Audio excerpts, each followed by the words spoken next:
Yashodanandana Braja Janaranjana Yashodanandana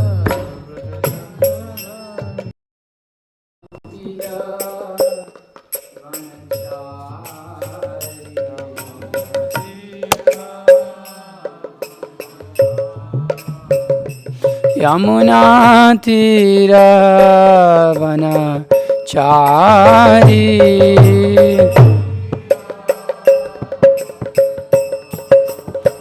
Jai Jai Radha Madhava Kunja Bihari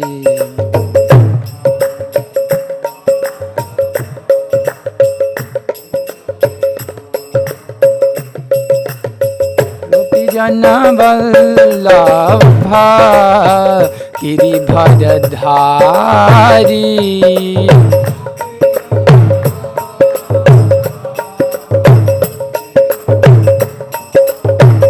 Gopi Jana Vallabha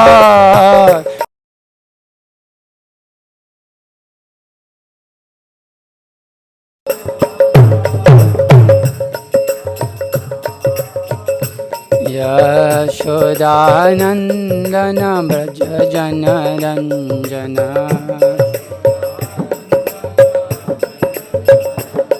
Yashodanandana Braja Janaranjana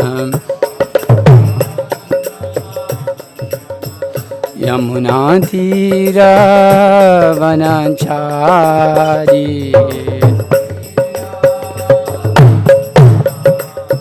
Yamuna Tira Vanachari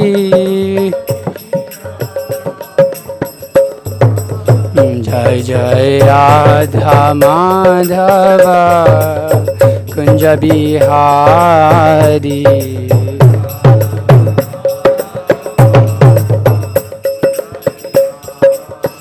Hare Krishna Hare Krishna Krishna Krishna Hare Hare Hare Rama Hare Rama Rama Rama Hare Hare Hare Krishna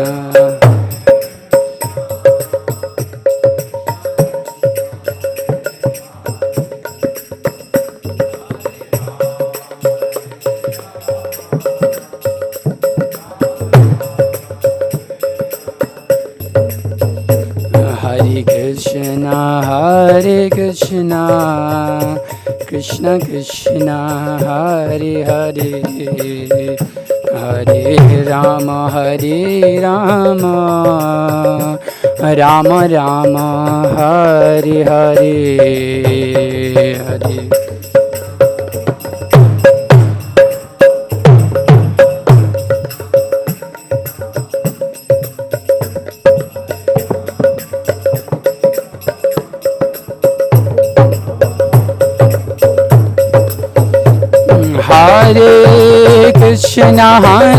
Krishna Krishna Krishna Hare Hare Hare Rama Rama Rama Hare Hare Hare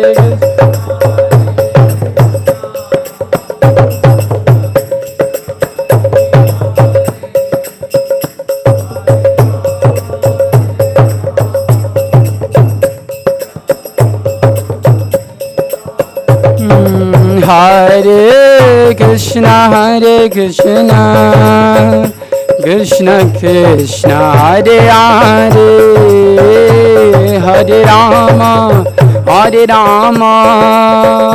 Rama Rama Hare Hare Hare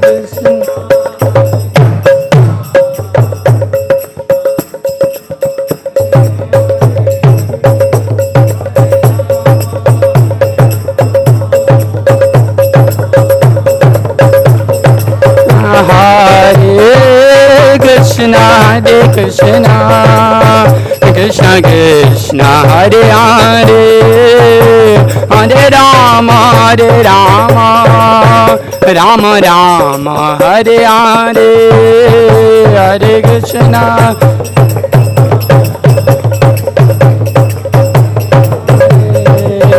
Hare Rama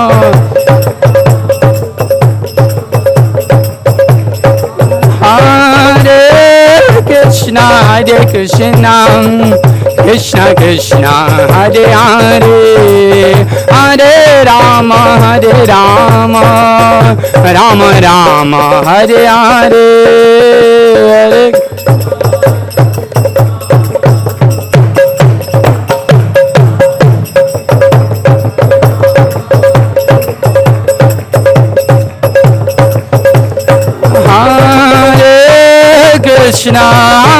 Krishna Krishna Krishna Hare Hare Hare Rama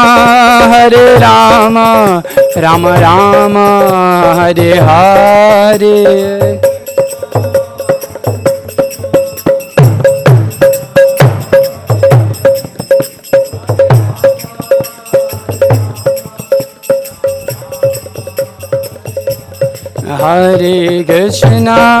Hare Krishna Krishna Krishna Hare Hare Hare Rama Rama Rama Hare Hare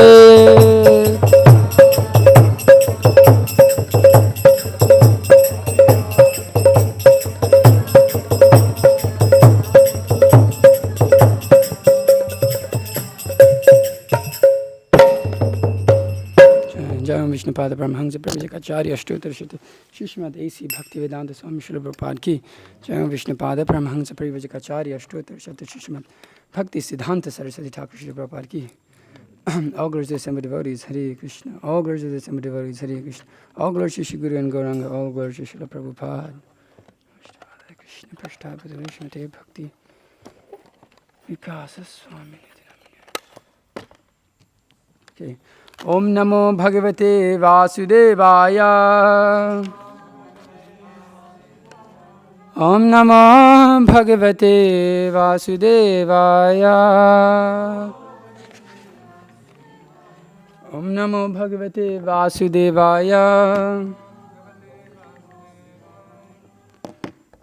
Okay, reading from Canto 3, chapter number 4, text number 16. Somebody want to put this up? Tapas, you got it up? 3:4:16.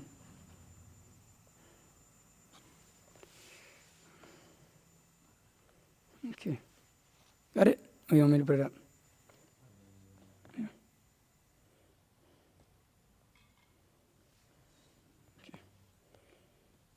Okay. Karmani anihasya bhavaha abhavasya te durga ashrayah aribhyat atha aribhyat palayanam kala atmanah yat pramada ayuta ashramah swatman ratihi khidyati dhihi vidam iha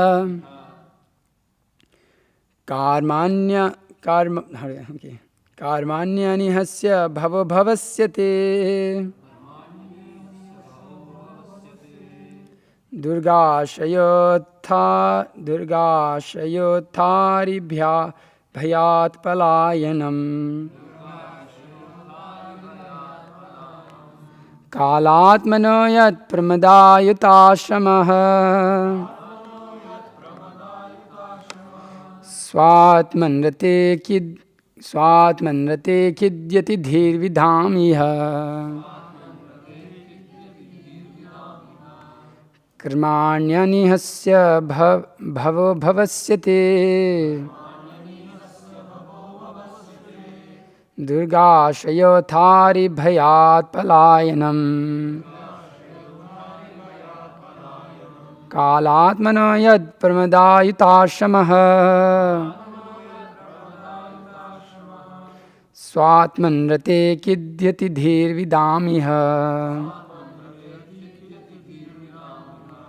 कर्माण्यनिहस्य भवभवस्य ते दुर्गाश्रयोत्थारिभयात् पलायनम् कालात्मनो यत् प्रमदायुताश्रमः स्वात्मरते किद्यति धीर्विदामिह. Please repeat.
Any other men? No?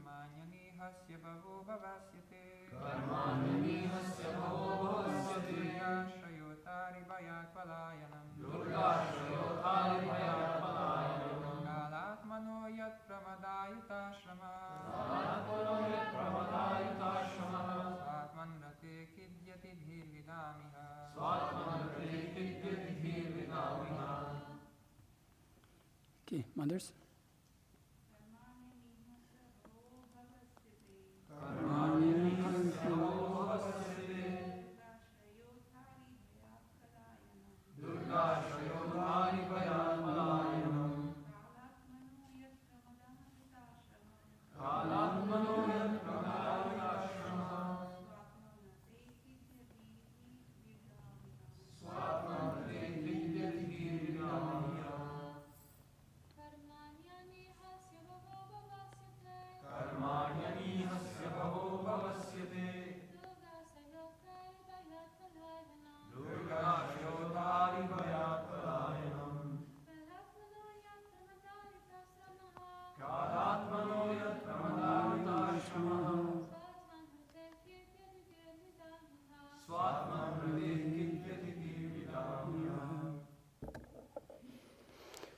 Karmani activities.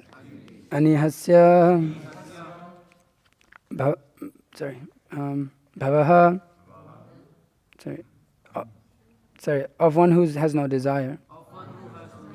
Bhavaha, birth. Abhavasya, of one who is never born. Te, your. Durgashrayah, taking shelter of the fort. Atha, thereafter. Aribhyat, out of fear of the enemies. Palayanam, flee. Kalatmanaha, of he who is the controller of eternal time. Yet, that. Pramada ayuta, in the association of women. Ashramaha, household life. Swatman, in your own self. Ratehe, one who enjoys. Kidhyati, is disturbed. Dhihi, intelligence. Vidam, of the learned. Of the learned. Iha, in this world. Okay, translation and purport. By His Divine Grace, A.C. Bhaktivedanta Swami Srila Prabhupada ki jai. O Lord, even the learned sages become disturbed in their intelligence when they see that your greatness engages in fruitive work, although you are free from all desires. that you take birth although you are unborn, that you flee out of fear of the enemy and take shelter in a fort although you are the controller over invincible time, and that you enjoy household life surrounded by many women although you enjoy in yourself. Purport. Pure devotees of the Lord are not very much concerned with philosophical speculation in regard to transcendental knowledge of the Lord, nor is it possible to acquire complete knowledge of the Lord. Whatever little knowledge they have about the Lord is sufficient for them because devotees are simply satisfied in hearing and chanting about the transcendental pastime of the Lord.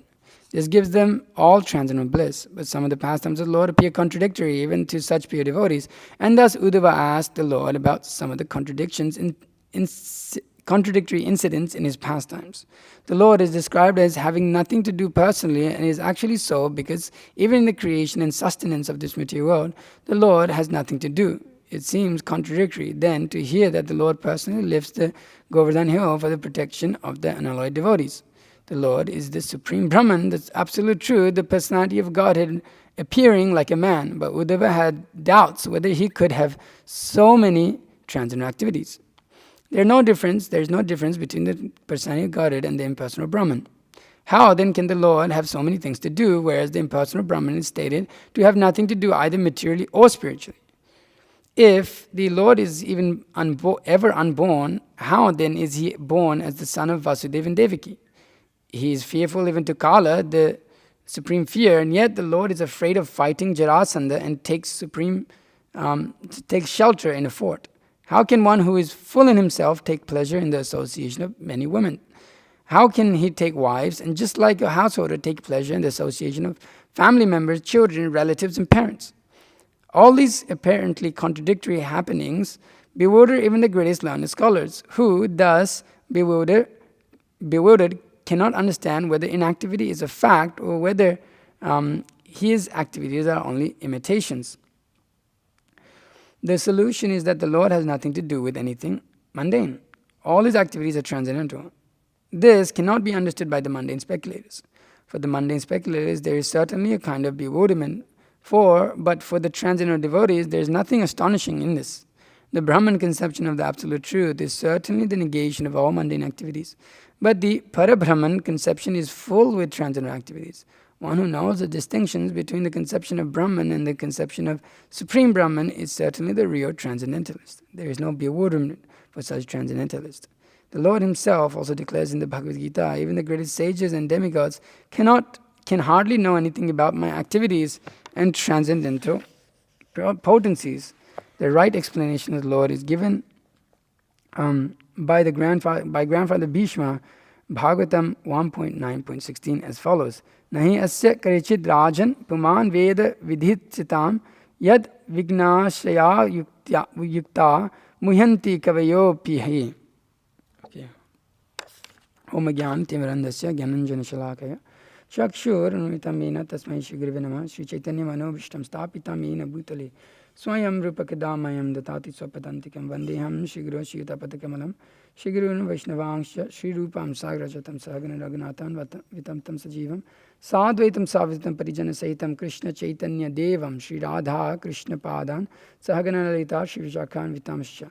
He Krishna Karuna Sindhu Dinavandu Jagatpate Gopesha Gopika Kanta Radha Kanta Namastute Tapta Kanchana Gaurangi Radhe Vrindavaneshwari Vrishavanusute Devi Pranamami Haripriya Vanchakalpatarubhesha Kripa Sindhubheva Cha Patitanam Pavanebhyo Vaishnavibhyo Namo Namaha Namo Vishnupadaya Krishna Prasthaya Bhutale Srimate Bhakti Vikasa Swami Niti Namine Namo Vishnupadaya Krishna Prasthaya Bhutale Srimate Bhakti Vedanta Swami Niti Namine Namaste Saraswati Devi Gauravani Pracharine Nirvisesha Shunyavadi Paschatya Desha Tarine Jai Shri Krishna Chaitanya Prabhu Nityananda Shri Advaita Gadadhara Srivas Adi Gaura Bhaktivinda. Hare Krishna Krishna Krishna Hare Hare Hare Rama Rama Rama Hare Hare Jnananandamayam Devam Nirmaspatikakriti Madharam Sarva Vidyanam Hayagrivam Upasmahe Guru Vaishnava Bhagavan Tine Smarana Hoy Vigna Vinashan Anayasha Hay Nijavanchita Purana.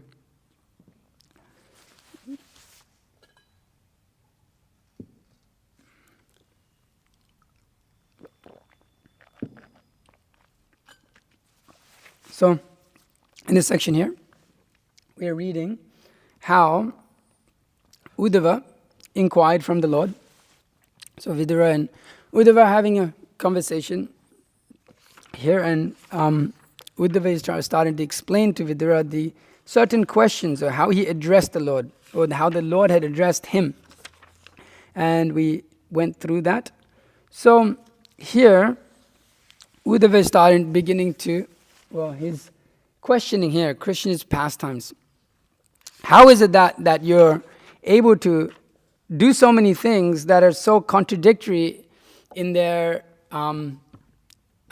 philosophically, that you're the supreme enjoyer, but you need women to enjoy with you. You have everything, but you need to engage in activities. You need to engage in fruitive activities. It says, although you're free of desire, Brahman means, okay, nirguna, okay, no desires, no qualities. But then you exhibit so many qualities, so many pastimes. So what is this? What is this, O Krishna? How do I understand this? Seemingly bewildered in his inquiry, saying that even the great learned sages become disturbed in their intelligence when they see that your greatness engages in fruitive activities. So we're speaking about great learned sages here in the translation and purport. Those who study the Vedas, those who may Pantashtakoti Vatsara Sampragamya Vayo Ratapi Manasumuni Pungavanam. Those who are great yogis, who can travel at the speed of the mind, even they're bewildered by the activities of the Lord, because they are bewildering for one who cannot understand. And that understanding particularly is not by study, but we will learn what that exact qualification is, because the devotees are able to see, even though they may not be very learned.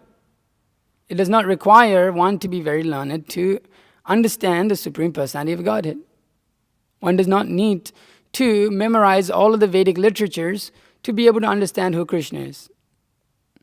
But because the mental speculators, as being referred to here as, you could say, yogis, munis, one has a different philosophy to each other, they try to figure out the Supreme Personality of Godhead. They try to understand Him completely, because that is the nature of the conditioned soul. I mean, what to speak of munis who are within the Vedic tradition, we can see in our own lives us speaking to people on the street, professors, just like Guru Maharaj spoke to these professors, and they were not willing to adjust or even try to understand. They were willingly just blind. I forget some of the conversation that was exactly said, but I remember it was that he was particularly pushing him on one point, and they would not want to budge in that particular aspect. Do you remember, Mitravan? Do you know what that was? Jita Girish Prabhu was there, so he remembers all of it. But main point being that there is, at least these yogis, they're trying to see something, and still they cannot see. But then we have those who are completely blind. We meet in the society atheists. Although there's so much display of God's nature, God's creation, Krishna's creation, they willingly reject. Just like, how can you show a blind person how can you convince a blind person that there's sunlight, there's sun, there's light, people can see, there are colors. They may say, no, there's no colors, everything is darkness. Everything is darkness, right? Everything is darkness. And other blind people also accept, yes, everything is darkness. There is nothing more. And all the blind people get together and say, yes, there is no light, it's only dark. And that is the conclusion of everything. And if you come and tell me that there is light, how can you?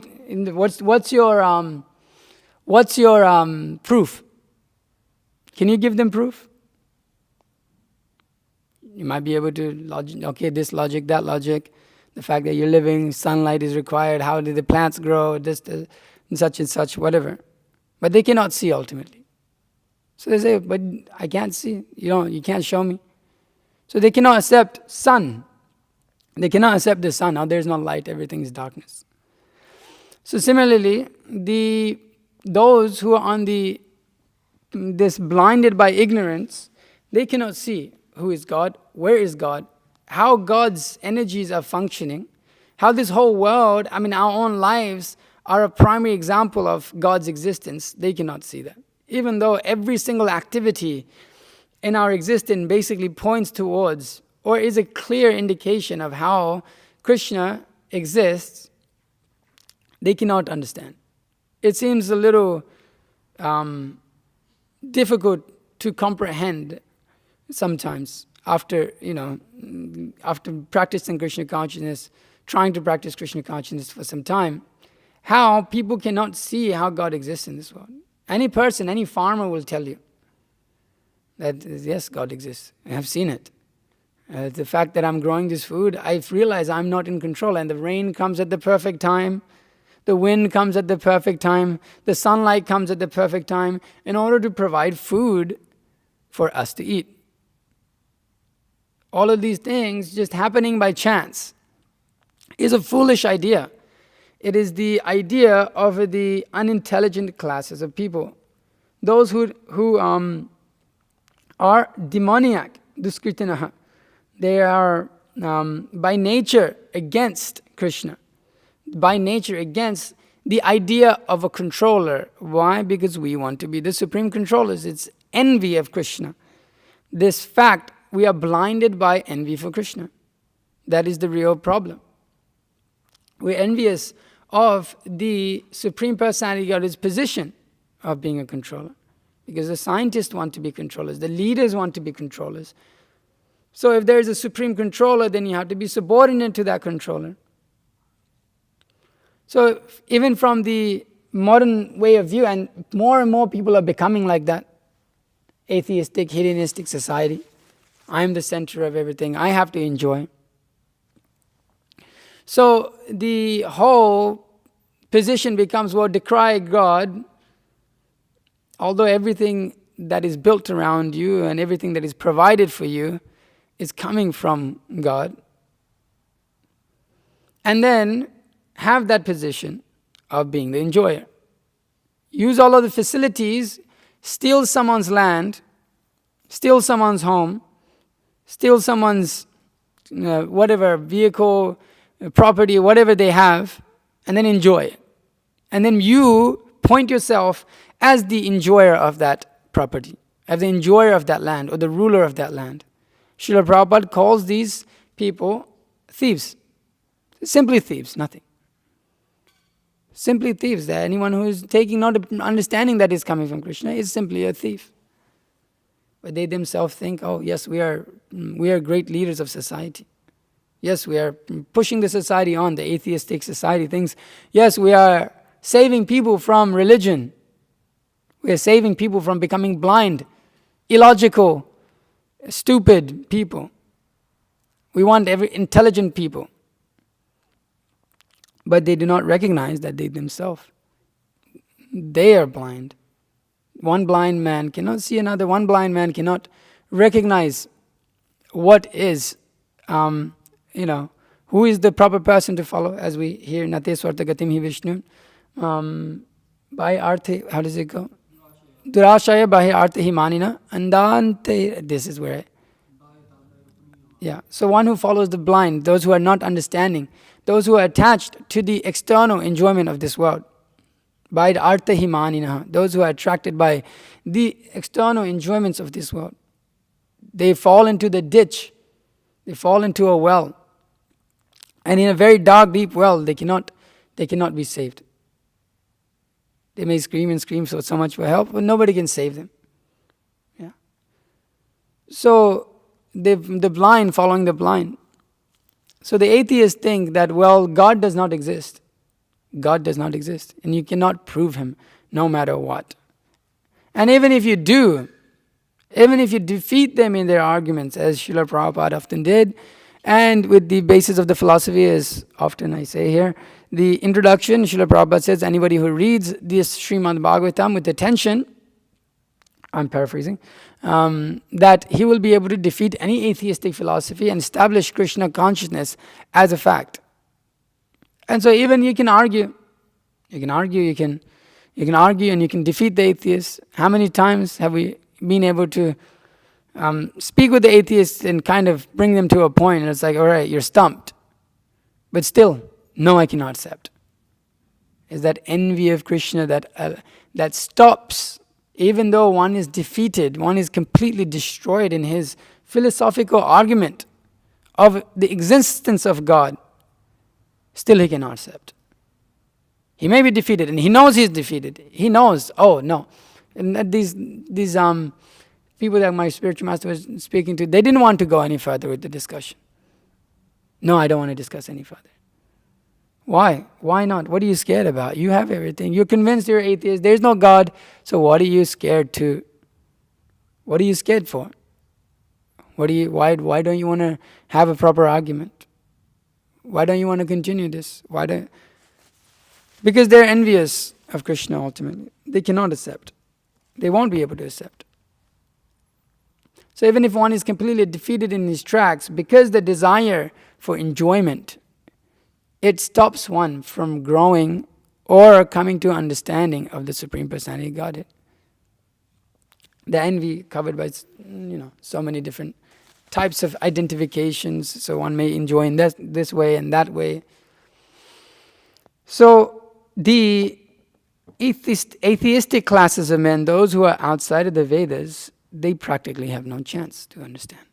Practically nothing. It's like, how can you convince them?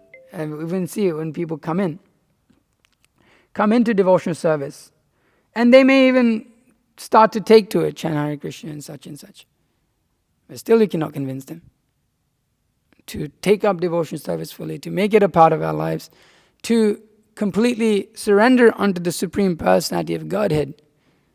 For many, for most, as Krishna says, is practically impossible. Out of thousands of men, only very few come.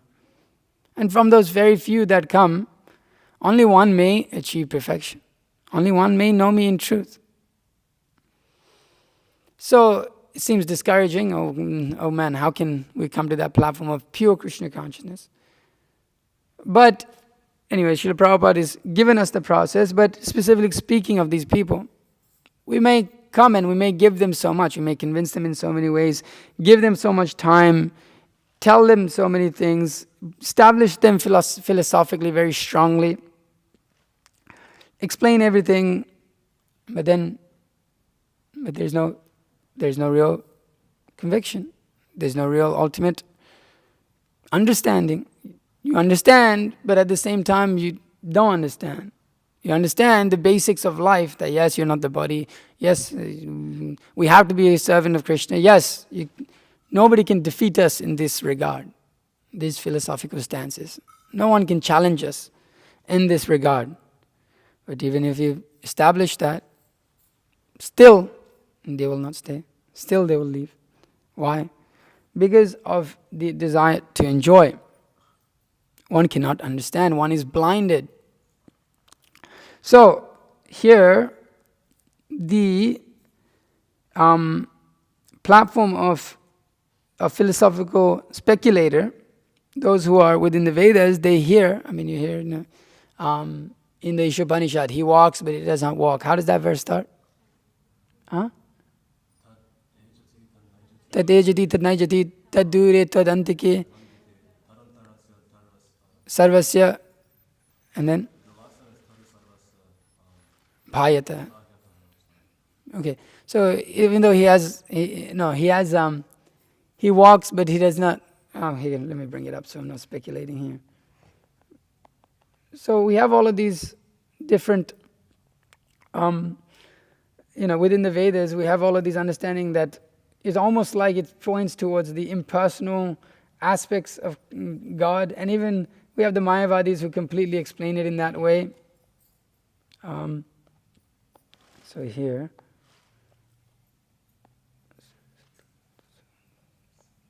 you found it? You got it? Tadechati tadnaijati tadure tadantike tadantarasya sarvasya tadu sarvasyasya bhayatah. So, translation, that the Supreme Lord walks and does not walk. He's far away, but he's very near as well. He's within everything, and yet he's outside of everything. So how to understand all of this? It's very confusing. I create it, but I'm not attached to it. It comes from me, but I'm not influenced by it. Krishna explains all of these things in the Bhagavad Gita through the 9th chapter. But how do we understand all of these things?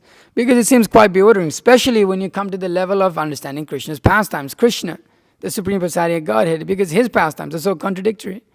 He steals, he lies, he cheats, he steals others' wives. He has so many wives. So how to understand all of this? How is that the Supreme Personality of Godhead? Okay, we're talking about the Supreme Brahman, the Supreme Personality, the awe and reverence, who knows everything, who does everything, who is completely the source of everything. But then he's beaten by some cowherd boys on a wrestling match. How do you understand that? He's chased by a middle-aged lady and caught by him, and he's scared of her. Although Srila Prabhupada said, even death, Kala, if death personified is fearful of Krishna. So, but then he's feared by Mother Yashoda, who is just you could say, in mundane terms, if you're looking at it in that sense, just a middle-aged old woman. I mean, like middle-aged woman, who, how fast can she run? And the yogis cannot catch him with the speed of their mind, but she's catching them. How does this make any sense? It doesn't make sense. That's the point. It doesn't make sense. Because the Supreme Personality of Godhead is fully independent in his ability to not have to follow the idea of logic. That's what it means to be independent. That's what it means to be the Supreme Personality of Godhead. You have the independence to become dependent. If it seems completely dependent on Mother Yashoda, how is the Supreme Personality of Godhead, who emanates, who is the source of everything, who is giving everything, the creator of this world, requires Mother Yashoda to feed him? That doesn't make any sense.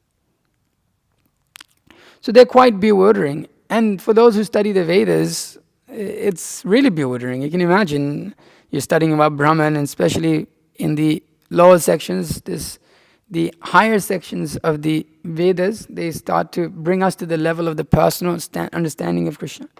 But you've learned all of this, and then you hear about Krishna's pastimes. I mean, that is always there. But it's always understood, it's just a show. It's not real. They take it to be material. As Krishna explains into the Bhagavad Gita, you were impersonal before, but now you have become, you've taken a personality in this material form and is performing this. And you're under the illusion of Maya. And then you can choose to become, there, but you have become whatever you've realized you're Brahman. So you're not conditioned by it. Such and such is their nonsense philosophy. So they think that Krishna, the Supreme Brahman for them, which is in that aspect of this all-pervading light, has taken a personality and is performing these things in a material body, which Krishna says is they are fools of ajananti ma mudha. That they do not surrender, they do not know me. So how did they come to this level? Because they're completely bewildered by their own, as Prabhupada says here, philosophical speculation. So many, they bring about so many different meanings by reading instead of just trying to understand. So again, although they are come to the platform of study of the Vedas, which is a high platform in terms of birth and the ability to do that, but then again they're caught by this envy for Krishna.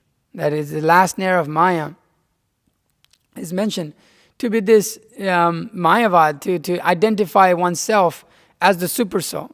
They come to the platform of super soul realization and they think, this is me also. So we're very much conditioned by this envy, this body for enjoyment and that envy for Krishna, that we want to become that enjoyer. So even on the higher level of the Vedic study, people are conditioned by that.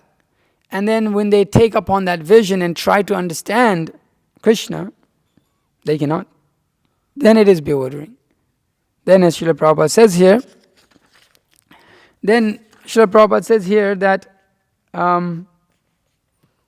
one who knows the distinction between conception, Okay, for mundane speculators, there's certainly a kind of bewilderment. I'm missing a point that Srila Prabhupada said here. But for the mundane speculators, there's certainly a kind of bewilderment. But for the transcendental devotees, there is nothing astonishing in this. The Brahman conception of the absolute truth is certainly the negation of all mundane activities. But the Para-Brahman conception is full with transcendental activities.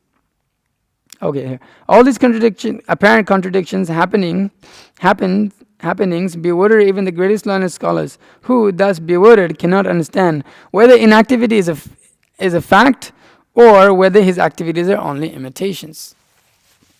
They're false, or the Brahman, which is nothing, just where there's no activity, is real. They cannot understand.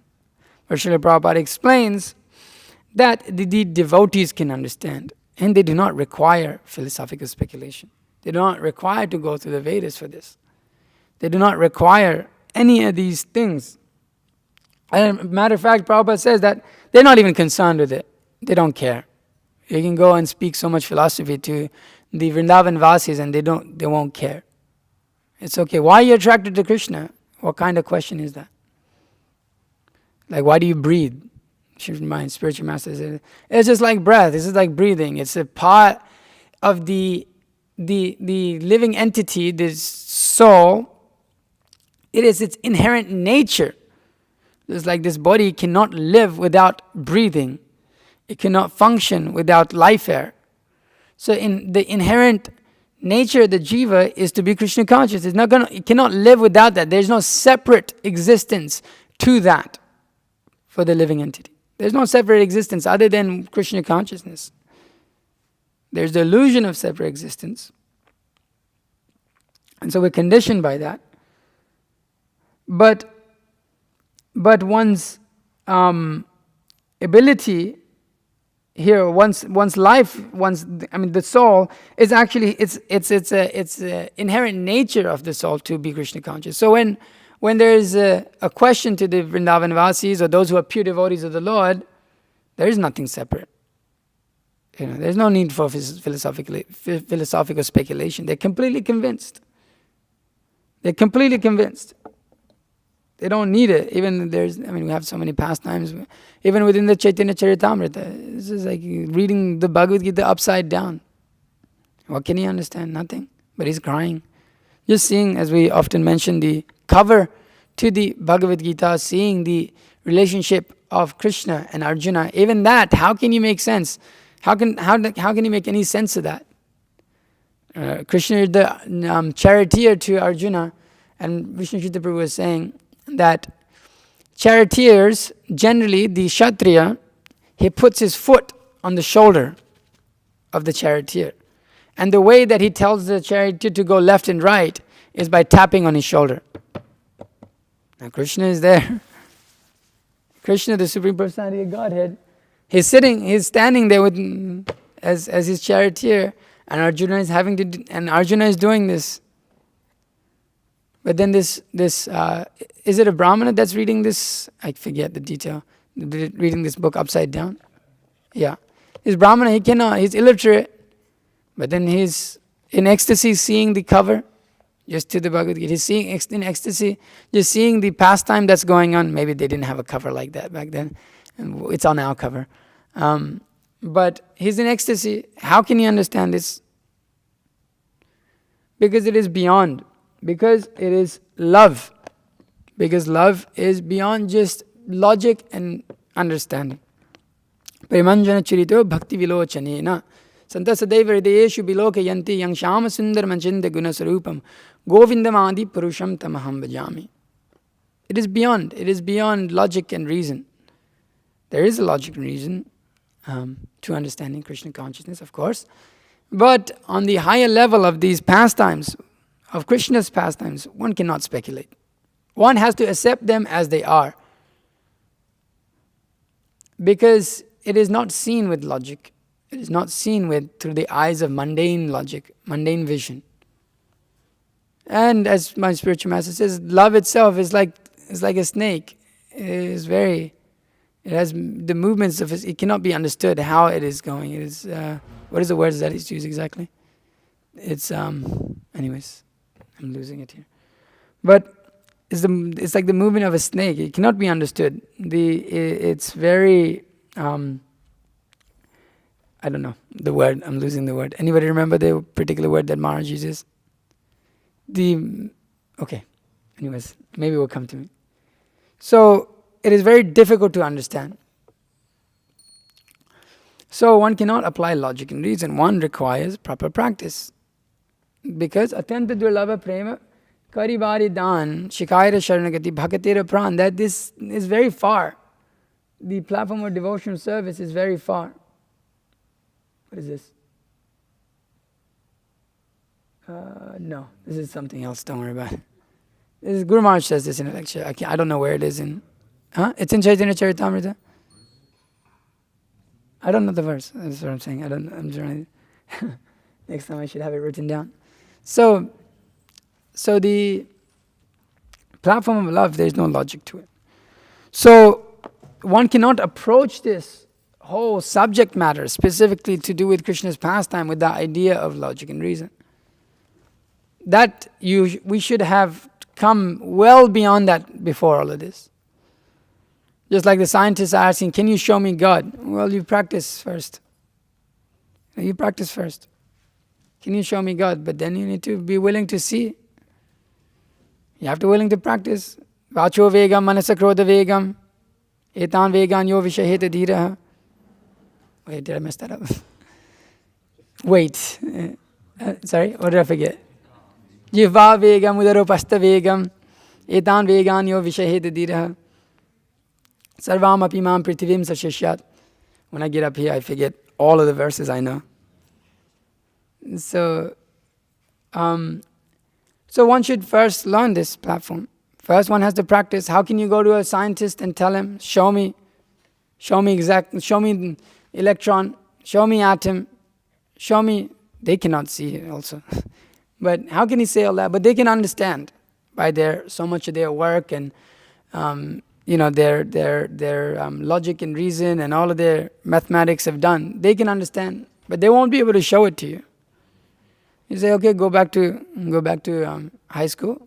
You make sure you learn physics, learn chemistry. You come to university, you go through 3 years of study, go through masters, go through PhD, and then you come here. And then we'll study, and then I'll show you. But then you're not willing to go through that, then how will you understand? No, show me now. I want to know right now. And this is just material science. What to speak of spiritual science? What to speak of going beyond? The whole realm of time and space within this material world. So the platform of devotional service is very high. As Srila Prabhupada explains here, that the solution to the Lord has nothing to do with anything mundane. All his activities are transcendental. This cannot be understood by mundane speculators. For the mundane speculators, there is certainly nothing astonishing in this. The Brahman conception of absolute truth is certainly the negation of all mundane activities, but the Para-Brahman conception is full with transcendental activities. One who knows the distinction between the conception of Brahman and the conception of Supreme Brahman is certainly the real transcendentalist. Okay, what is the difference between the conception of Brahman and the conception of Supreme Brahman? What is the difference? Brahman is impersonal. Okay, Brahman is personal. Sure, even the Supreme Brahman is personal. Okay, so what is that difference? Okay, you could say impersonal, personal, but then what is some of the more main point here? Anybody? The living entities are Brahman, but the difference is they're being maintained by the Supreme Brahman. Yep, that's one point, sure. The Brahman conception, absolutely. Certainly their Brahman conception. What is their Brahman conception? Huh? We are Brahman, and Krishna is Supreme Brahman, yeah, that is there. So the Brahman conception absolutely certainly the negation of all men. But the Prabhupada says, but this Brahman conception is full with transcendental activities. So Prabhupada says that actually from the Supreme Brahman, we understand that there is Bhagavan, Paramatma, and Brahman. This is the perfect understanding of the absolute truth. How these play into factor, how from the Para-Brahman, the Brahman is coming. The Brahman aspects of thing is an emanation or energy that is there. That is the perfect understanding, as given by Srila Prabhupada through his books and given by Srimad Bhagavatam. So the distinction being that Srila Prabhupada says that just before that the Brahman conception is negation of mundane activities, but the Para-Brahman conception is full with transcendental activities. So that is the perfect understanding, to know that that those activities are not of this material world, that they're supreme, that they're beyond this material world, that he walks, yes, he has legs, and yes, he walks, but not like all of us. Not that he is material, he is completely spiritual. So this is a perfect understanding. And Srila Prabhupada goes on to say that there is no bewilderment for such transcendentalists. The Lord himself declares that even the great sages and demigods can hardly know anything about my activities and transcendental potencies. So here, Srila Prabhupada explains that the great sages cannot understand this, but the devotees, they find it very easy to understand. Why? Because of practice of devotional service. Because of their ability to practice devotional service. They have been given that knowledge by the other devotees of the Lord, that their eyes in ignorance, which they're blind, have been cut by the sword of knowledge of the Acaryas. Just like we hear, we chant every day, Om Jnana Timirandasya Jnananjana Shalakaya Chakshurunitamena Tasmai Shri Gurave Namaha. Because it has been cut, the darkness of ignorance has been cut. Can you, Mitravan and Tapas, can you stop all of this? It's like really distracting, super distracting that you're engaging in conversation and doing all this for me. It's just like, I can't concentrate. So it's important for us to practice devotional service in order to overcome all of the different difficulties, the anarthas that are there within the heart. So therefore, the activities of devotional service, they help us overcome these misconceptions that by practice of chanting Hare Krishna, by practice of performing the different aspects of devotional service, we can come to a realization of irrevocable fact by hearing Nityam Bhagavata Sevaya. By hearing the pastimes of the Lord, they become an irrevocable fact within the heart of the devotees.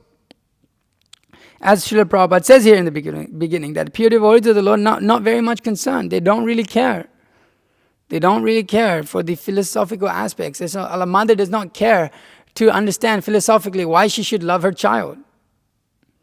She doesn't think like that. She loves her child, that's all. So the pure devotees of the Lord are just also like that.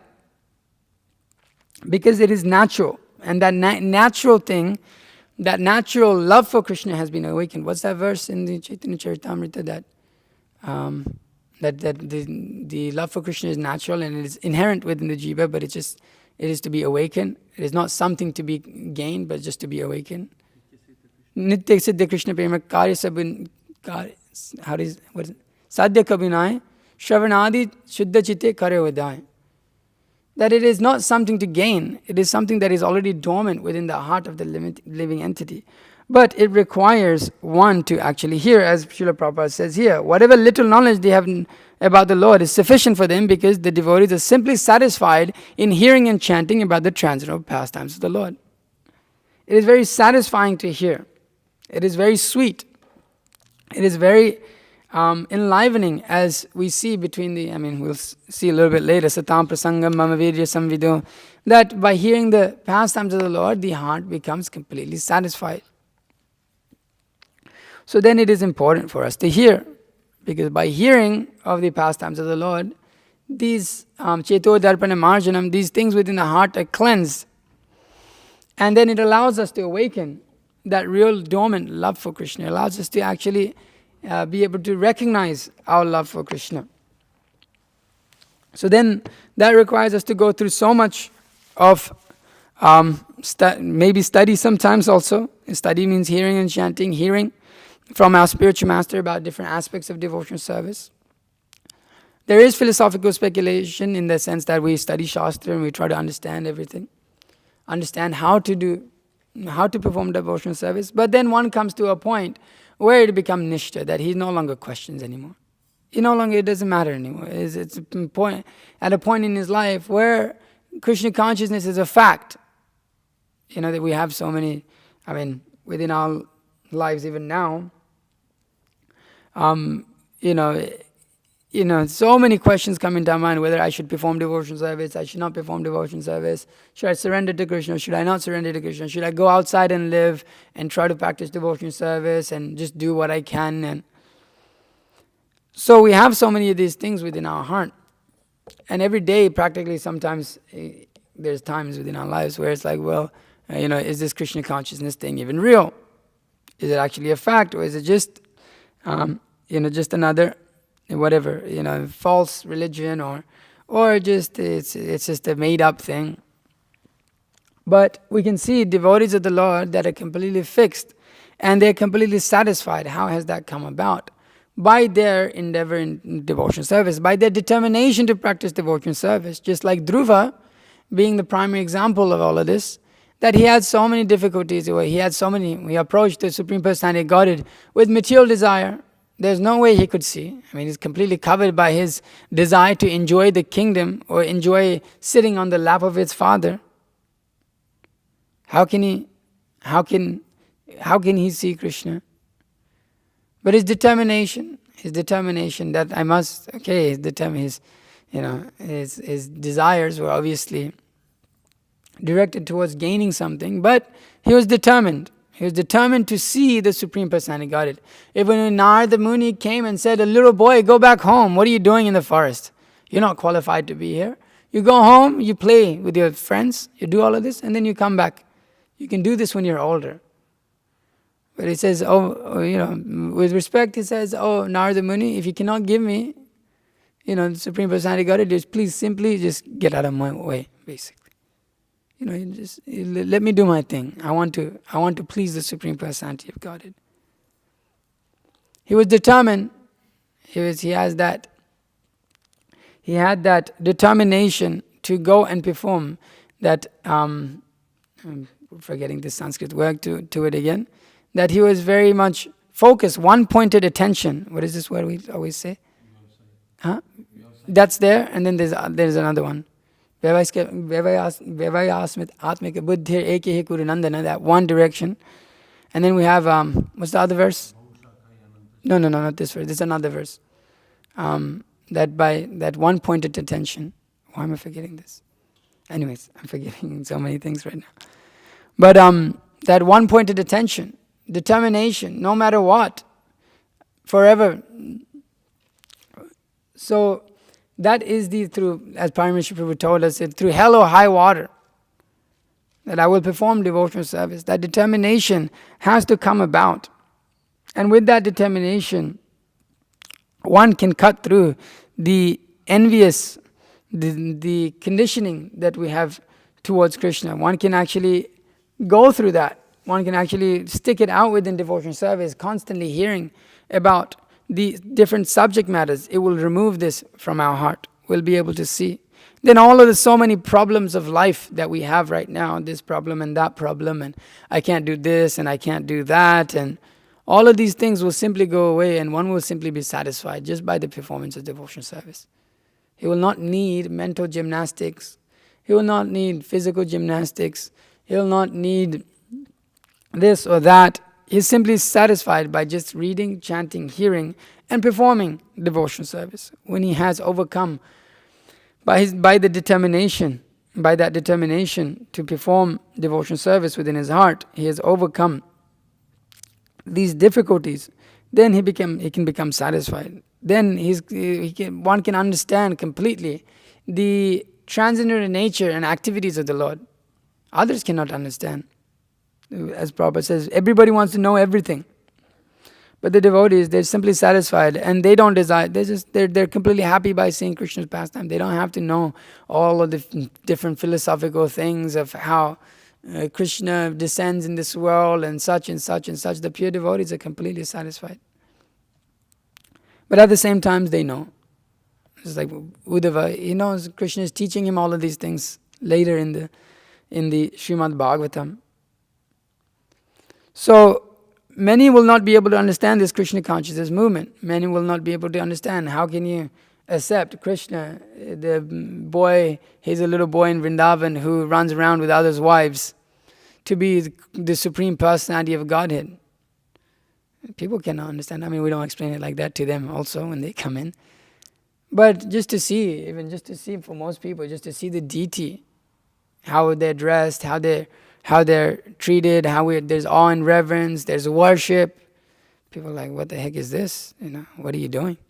They cannot understand that the Supreme Personality of Godhead is present there in that picture. He's there, fully, with all his potencies. We cannot understand. What to speak of just, ordinary people just walking into the building. We cannot understand. We don't have that vision even. But the pure devotees have that vision. Prabhupada said, yes, you can speak face to face with Krishna. You become pure devotee, you can speak face to face with Krishna. All of these paintings right here, they're all it's a spiritual world. It is Krishna himself there, completely present. But for us, we can see, we can look, and it's still, and we can understand philosophically, and we've accepted that and tried to surrender our life to that. But I don't know, maybe it's just me, but I can't. It's just hard for me to be like, okay, yeah, all right, Krishna is right there. So it's something completely beyond logic and reason. It's completely beyond our conception, our understanding. It cannot be understood. Therefore, Premanjana Charita, one must anoint his eyes with the salve of love of Godhead. He must be able to do that by the practice of chanting Hare Krishna with a proper understanding. So, by doing this, you can come to the platform of perfection. We can come to the platform of proper vision, to the complete satisfaction. No more need to this and that and this mental jump and that mental jump. It's just one is completely situated in his original position as the servant of the Supreme Personality of Godhead. And so we're doing that, and we're teaching others to do that, and it's very difficult to do that. But by constant endeavor, whatever we do in our lives, focus in Krishna consciousness, they will stay with us. And Krishna is very much always watching the different activities of the Lord. He's within the heart. He's seeing everything. So it's important for us to carry on our activities, even though there may be so many questions and so many things we do not understand. But knowing that they will be revealed in time. Because we have seen that within our own lives already. That so many things that we didn't understand before when we first came in, or even before Krishna consciousness, the conception of Krishna consciousness, we thought we could never accept. But have seen now and has become understood in our lives. So similarly, this goes on with the purification that comes. So we should desire to become purified, the determination to become purified, to be humbled, to overcome these things that are unwanted in our heart. So, we're facilitating that and we're performing that every day. It's encouraging to know that we can wake up to devotees around us, to devotional service, to Srimad Bhagavatam, to the morning program. We were up in this place, Ali Krishna Prabhu doing some service for the last 2 days, and just recognizing, like, this lady, she owns this place and she was helping us out and she's just kind of giving us the place to be. But they really don't have much in life. There was specifically this one lady who had cancer, and she basically had cancer her whole life. She told me she spent 5 years in a bed with her eyes shut, blind, with nobody basically coming and seeing her, visiting her. And then this lady that works there, where she owns the place, she's just running around all day, just working. She's about 70 years old. She has so many kids and family and all of that.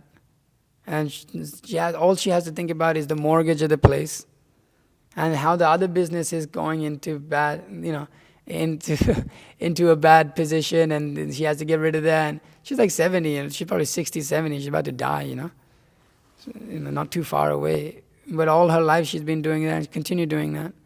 But to know that we can wake up in the morning and not have to think about all of that, not have to think about going and working a job and maintaining just this body and having to freaking think so hard about doing that. To know that we have a place that you can just wake up to, and your whole day is of just self-purification. Service to Krishna is just purifying. And that's what it's centered around. And as devotees, those who are also desire to become purified in this world, who are pure in their heart, trying to become pure in their heart. So it's encouraging that we're in such a situation, that we're not in a situation outside where we have to deal with all of these things. And so we should maintain that situation. We should be grateful for that situation. We should be grateful for the association of devotees. We should be grateful for the guidance of the devotees that are around us. And should take too seriously what they've said. Otherwise we can run around outside in the world and have no guidance. Then we're our own authorities and we can do whatever the hell we like and make your advancement in your own Krishna consciousness, whatever that means. As Rupa Goswami says, as we're reading now, that one just whimsically acts on his own. We can do that also. But that purification will not take to the extent that it is taking in the position that we have under our attempt to fully surrender to Krishna. So it's a very fortunate position to have an opportunity to understand the pastimes of the Lord, to have vision of the Lord. Srila Prabhupada is giving us that and not see it as mundane. At least we've trying to come to that platform. We're reading Krishna book. We're not thinking Krishna as a mundane character. Understanding that is beyond logic. So it's already there a little bit. So it just requires us to push forward. So we should go on with this, engaging in this transcendental loving service to Krishna in many different ways, through the book distribution, through the cooking, through the cleaning, through the speaking, through the preaching, all of these things. They're all purifying. Every activity of Krishna consciousness is all purifying. Therefore, there's nothing to lose and everything to gain. Even in our activities, sometimes it's a failure. But when we can start to recognize it's the devotional service that we're attached to, not to the results or the fruits of devotion of that service, then it becomes really satisfying to perform devotional service. It becomes really enlivening to perform devotional service, independent of the result.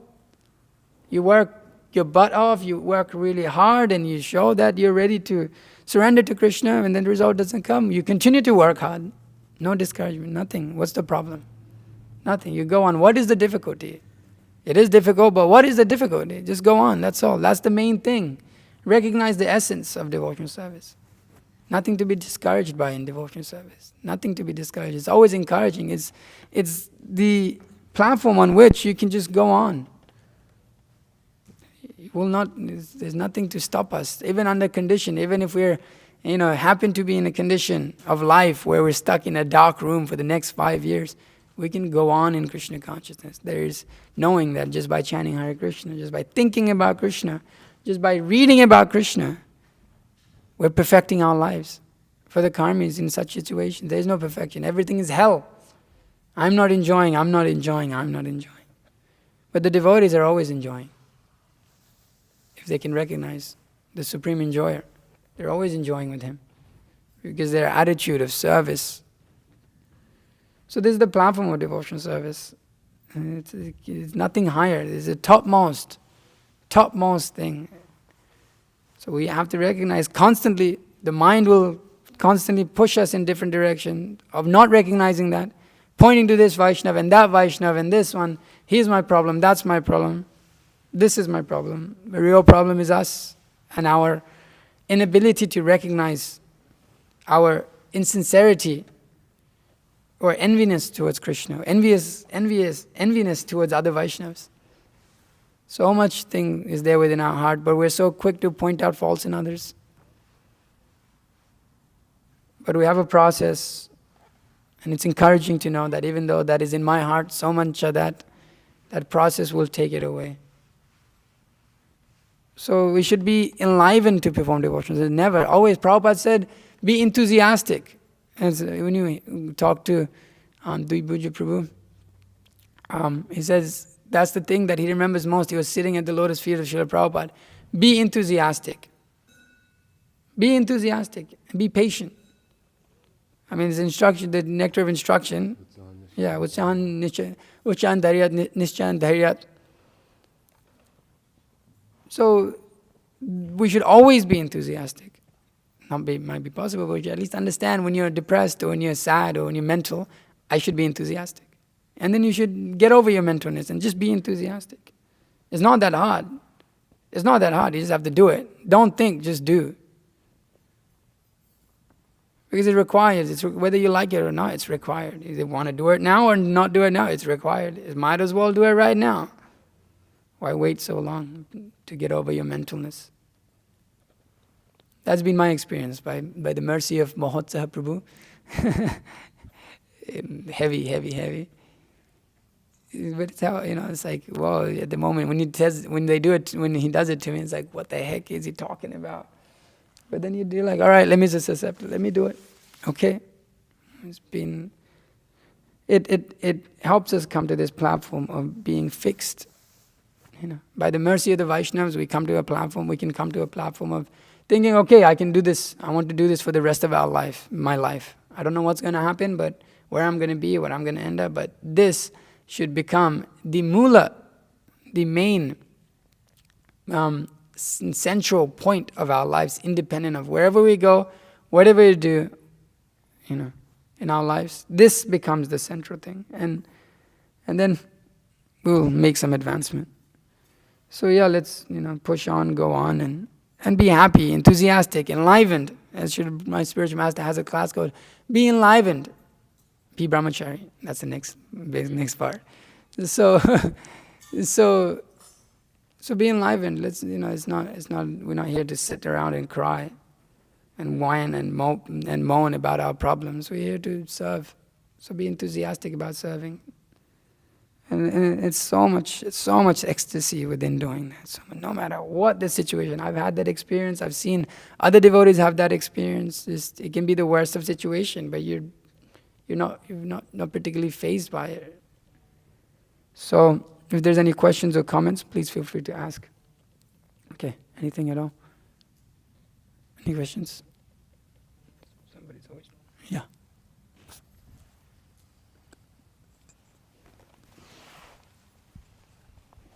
Hare Krishna. Yes, Prabhu. You mentioned about the last snare of Maya, that people reach the Paramatma realization and then they think it's them, like the Paramatma. So I was curious to hear a little bit more about what is exactly Paramatma realization and how does one get there? And these persons, how do they get there, and just in general also?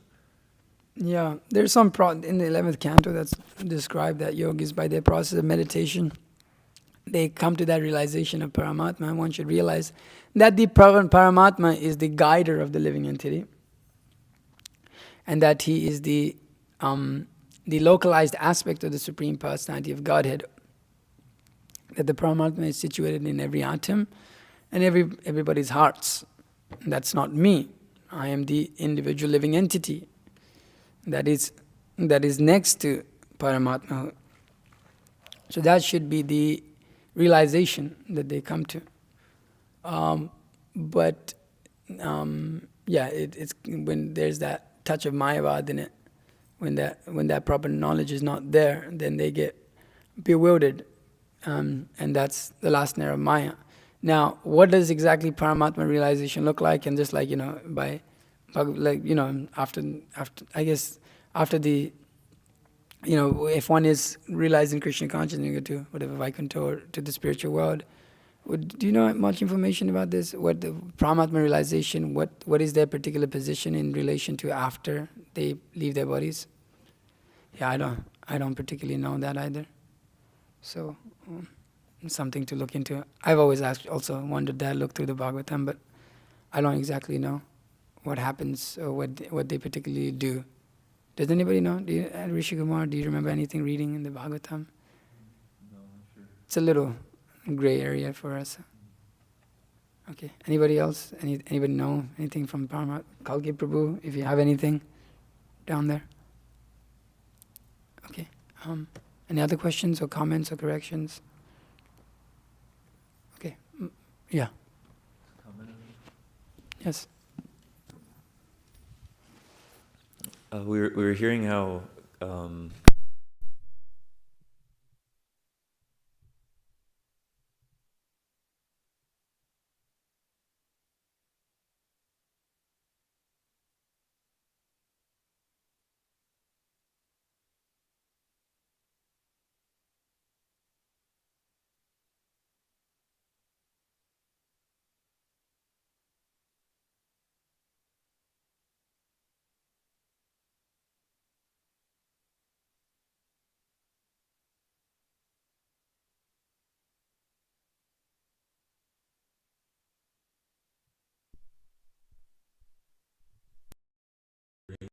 but all the other truths of hearing also sound contradictory and bewildering.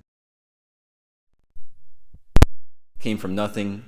There, in the beginning, there was nothing, and then something happened to it, and now everything is there. Right. Or you can be spiritual and at the same time be like addicted to so many material things, like intoxication. Or God's Son is also God Himself. Right. And He says, don't kill anything, but at the same time, killing animals is good. That's okay. So they might say, I hear so many like bewildering truths. So which one am I going to go with? But we could see what's the result of hearing these different ones. If we hear about all these things from so many other sources, what happens? More hankering, more lamenting, right. More lust, anger, greed. But if we hear about the seemingly contradictory, bewildering activities, plans, and words of Krishna, then what do we see happens? There's a purification of the heart. One actually gains knowledge by hearing about these things that might seem bewildering, and in the end, one goes back to Godhead. No more, suffering, birth, death, disease, old age. Yeah, that's a really good. Deal. That's that's a perfect. Yeah, sorry, I should have mentioned that. That's a really important point. That's the difference. It's purification. The other processes, you meet these people, and they're like either completely crazy, or just like they don't have any good qualities at all. Whereas devotees, you meet pure devotees, and it's like, who is this person? Like, how can he be like that? So it's practically seen, it's practically perceived. Theirs is generally mental speculators, means on the mental platform. They just like speak all this philosophy. That's the difference. Like when you meet someone and they're pushing forward a philosophy, immediately you try to, in terms of like, it's all on the platform of like this mental speculation. But when you apply it, it doesn't make any sense. Just like this one guy to us last week on Sunday was saying that, we're all reflections of each other. I said, if I punch you in the face, what happens? He said, you shouldn't get hit in the face. Only my hand should hurt. He said, then he said, no, that's not what I said. I said, okay. Because practically it doesn't make any sense. So whereas Krishna consciousness has that, and then there has that purification, the process, even though on the higher realms, that's why the Bhagavatam makes it clear that, you go through, there's a reason you go through first canto, second canto, because these discussions are bewildering to those who are not learned. Therefore one should go through the study, and that's a part of the accepting Krishna as the Supreme Personality Godhead, that one understands all of these basic principles first. It's not that you just jump to the 10th canto, to the pastimes of the Lord. Okay, tell me about this. It says your Krishna is the Supreme Personality Godhead, but it also says you should read it through all the book and then come to this point of, then you can ask all these questions. Don't just jump. You just want to jump to the top. Okay, my spiritual master says like that in your book, Krishna, Krishna is the Supreme Personality Godhead, and he just gets hit by an arrow and he dies, and he seemingly dies. That's how God dies. He's like, well, you can't just accept a part of it. First you accepted that he was God, and then you accept that, first you have to accept the whole thing, that he is God. Then we can understand Okay, how is this happening? You can't just accept a small piece of it. So there's so much to it. That's a good point. Thank you for that. Anything else from the Matajis? Yes. Oh, Kalki Prabhu has something. Okay.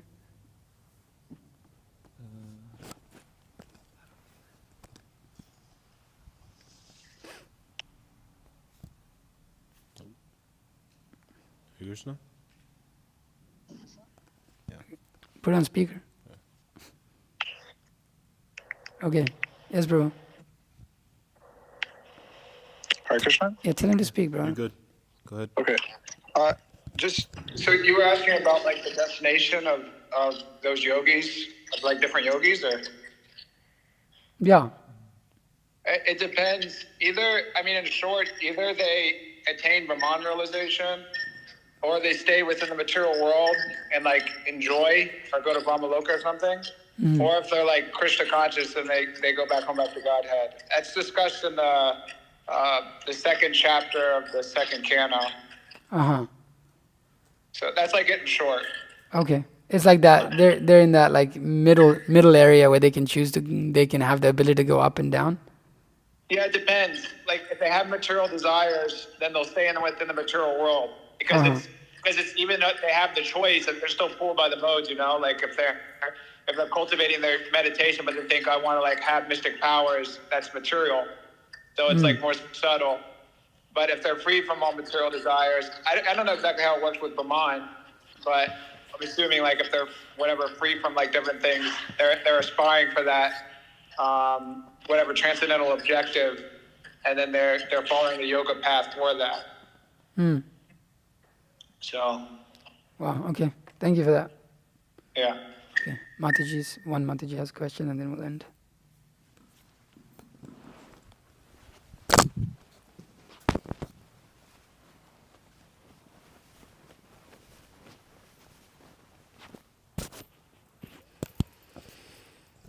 It's just a comment. I think I found the Chaitanya Charitamrita verse that Guru Maharaj was quoting in that lecture. It's from Madhya Lila, chapter 14, verse 163. The first sentence is, "The progress of loving affairs between a young boy and a young girl is by nature crooked, like the movement of a snake." Crooked like the movements of a snake. Okay. All right. Thank you. Okay. Srila Prabhupada ki jai. Srimad Bhagavatam ki jai.